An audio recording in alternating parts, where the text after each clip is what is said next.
Bonjour à tous et merci de suivre le temps d'information sur RTI2.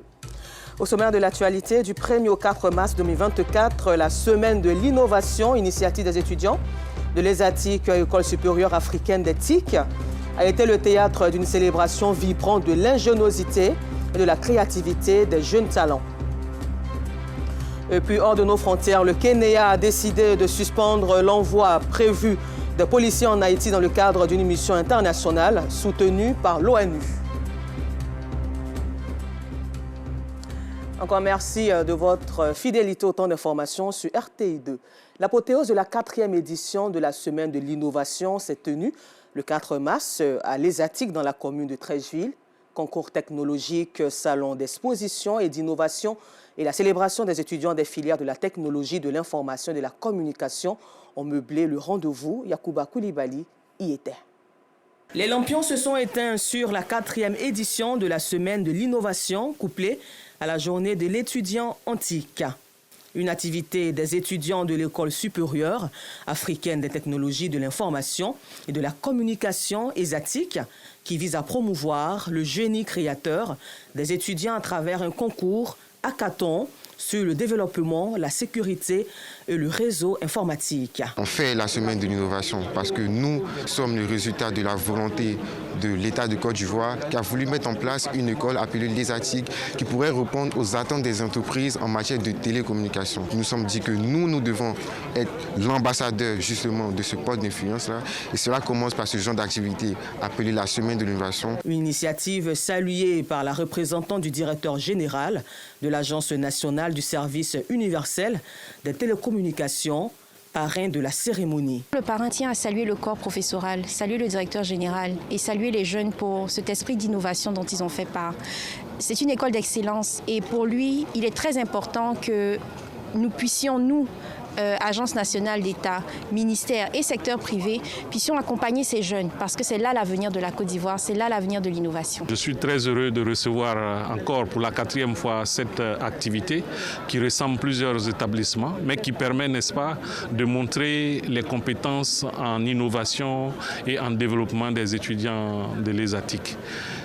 C'est une journée qui permet de présenter les travaux des étudiants aux étudiants des lycées et collèges et des autres établissements de Côte d'Ivoire. Primés à l'issue du concours hackathon, les meilleurs développeurs, les meilleurs en cybersécurité et dans bien d'autres domaines ne cachent pas leurs émotions. Je suis vraiment heureux d'être premier et mon équipe et moi avons travaillé d'arrache-pied pour obtenir cette victoire-là.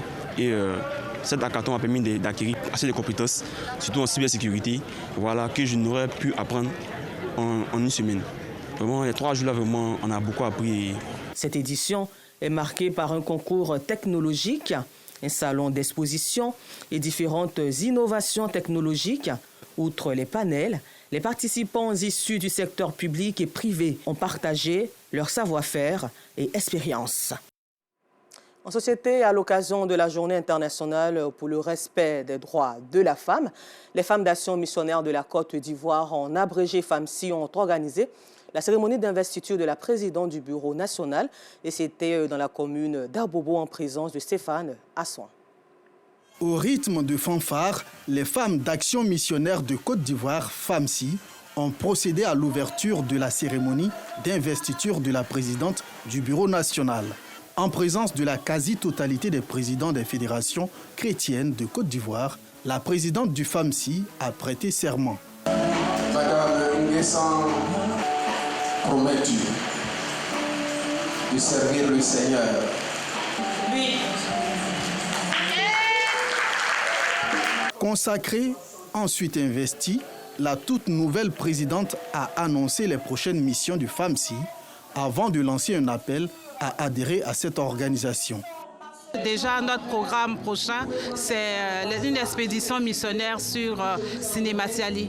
Et après Sinématiali, nous allons partir au Togo pour la conférence internationale des femmes d'action missionnaire. Pour les femmes qui ne sont pas encore membres de notre organisation Femmes d'action missionnaire, nous voulons les encourager à se joindre à nous. Cette cérémonie d'investiture a enregistré la présence des représentants du ministère des Cultes et du ministère de la Famille, de la Femme et de l'Enfant. FAMSI, c'est Femmes d'Action Missionnaire, qui rentre dans le cadre des réalités, des principes du ministère de la femme, de la famille et de l'enfant. Donc nous encourageons ces femmes vraiment à être des femmes dynamiques, à être des femmes braves pour le meilleur de la société. La femme, le rôle qu'elle joue, c'est comme le rôle que jouent les feuilles de bananier en saison de pluie pour le cultivateur. Voilà, juste pour dire que la femme joue un rôle important dans notre système. La femme est le premier responsable de la transmission des valeurs morales et spirituelles.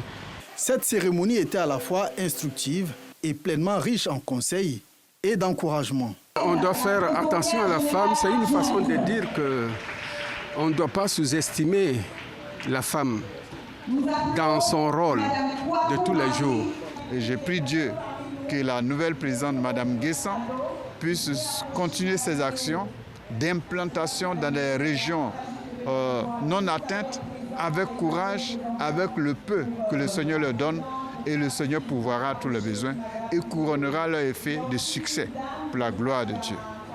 D'avoir un peu plus de discernement pour pouvoir identifier les réels besoins et puis être en action envers les institutions, les ambassades qui sont prêts et qui sont en attente d'action pour les femmes. La structure FAMSI est l'une des 21 filiales de Femmes Action Missionnaire Afrique francophone, une organisation relationnelle chrétienne qui définit la femme selon la Bible.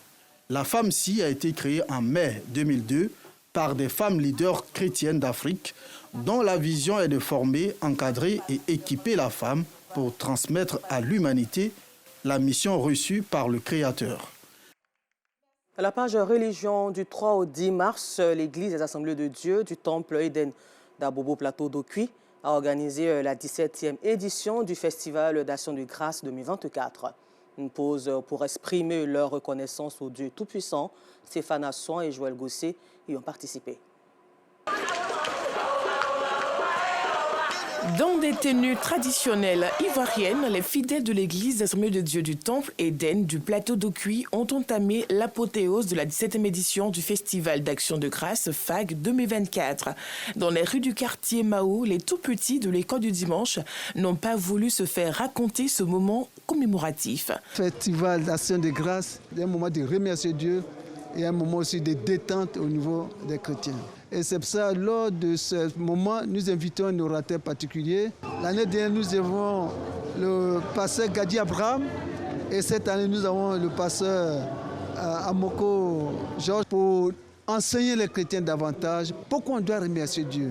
Même si on n'a rien, il faut remercier Dieu parce que Dieu sait pourquoi nous passons par cette étape pour lui rendre grâce. Pour exprimer leur gratitude au Seigneur Jésus-Christ pour l'année écoulée 2023, la jeunesse a apporté une touche innovatrice. Cette année, nous avons décidé de découper toute l'Église, tout le peuple, en 3 grandes régions. C'est-à-dire, il y a les Akans, il y a le Grand Nord et il y a le Grand Ouest. Donc, tous ceux qui sont de notre assemblée ont été exhortés à s'habiller dans des tenues traditionnelles de ces différentes régions-là, pour qu'il y ait une certaine communion fraternelle, il y ait un certain brassage culturel. Par des pas de danse, les princes et les princesses de l'Éternel ont apporté leur action de grâce. Il y a des choses visibles qu'on voit, il y a des choses invisibles qu'on ne voit pas, toutes sortes d'attaques, de difficultés, mais si nous tenons, c'est parce que le Seigneur nous a fait du bien. Au-delà même de ce que nous pouvons penser. Ma fille a eu des problèmes, mais par la grâce de Dieu, elle a été libérée. Donc si je veux compter tout ce que Dieu a fait pour moi, ça serait difficile. En cette année 2023 aussi, par la grâce de Dieu, il y a eu un succès au niveau de mes enfants. Donc c'est un moment d'apporter au Seigneur. Georges Amwako, pasteur principal de la Maison de la Destinée, était l'orateur du FAG 2024.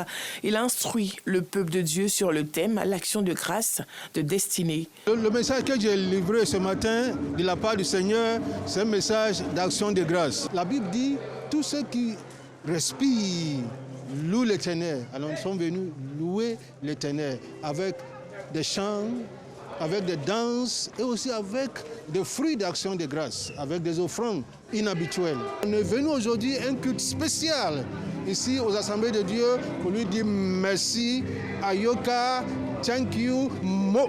Tout au long du FAG 2024, les fidèles de l'Église des Assemblées de Dieu du Temple Éden ont été suffisamment enseignés sur l'action de grâce de destinée qui a été soldée par un moment d'adoration et de louange. Et puis dans un autre registre, les cinéphiles ivoiriens ont vécu des moments fastidieux. Chill Movies 4, qui se définit par le cinéma et le nightclub en plein air, une innovation qui participe à la promotion de la culture ivoirienne, s'est tenue du 8 au 9 mars à l'espace Caïmon, Cocody Abata, au restaurant-hôtel La Mangrove. Stéphane Assouan, Georgette Ido, Fofana. Paris réussi pour la structure organisatrice de Chill Movie 4, le rendez-vous du cinéma en plein air. Selon le commissaire général, cette 4e édition qui s'est tenue du 8 au 9 mars ici à Abidjan a été un succès. Franchement, là, on est super satisfait. D'abord, le site est un peu éloigné, mais les gens ont rempli massivement. Depuis hier, on était quasiment plein. Aujourd'hui, c'est l'apothéose, c'est vraiment très plein. Et voilà, on est vraiment contents, très fiers. Et c'est aussi un appel que nous lançons en fait, à tous les partenaires, tous les sponsors, que nous essayons toujours de contacter. Parce que j'avoue qu'on continue toujours sur fond propre et c'est pas facile. Le représentant du ministère de la Culture salue cette promotion de la culture ivoirienne à travers le cinéma et la musique. C'est une très belle initiative, nous sommes à la 4e édition. Cet événement, le ministère de la Culture accorde déjà un regard très bienveillant. On voit en cela le croisement de 3 arts, musique, cinéma, et puis ambiance, voilà, c'est tellement intéressant. C'est donner l'opportunité aux Ivoiriens, non seulement de sortir, changer d'air, mais surtout de s'accommoder à leur film. L'acteur et réalisateur franco-ivoirien Réré Boul, ambassadeur de cette innovation depuis la 2e édition, accorde plus d'importance au chill movie. Selon lui, cette innovation vient combler le manque de visibilité du cinéma. Et le jour où Wilfried Dogba et Stéphanie Eville sont venus me présenter à la production chez nous le projet, j'ai tout de suite dit oui parce que j'ai pas hésité, parce qu'on a besoin d'avoir de la visibilité dans notre cinéma à nous. Si c'est pas en salle et que c'est dans un cinéma en plein air, si c'était comme aux États-Unis avec le drive cinéma ou le cinéma en voiture, bon, c'est toujours bien parce que on a besoin que le cinéma grandisse. Et ce qu'on veut aujourd'hui maintenant, c'est que ce cinéma en plein air, Chill Movies, devienne itinérant et qu'il s'installe dans d'autres villes.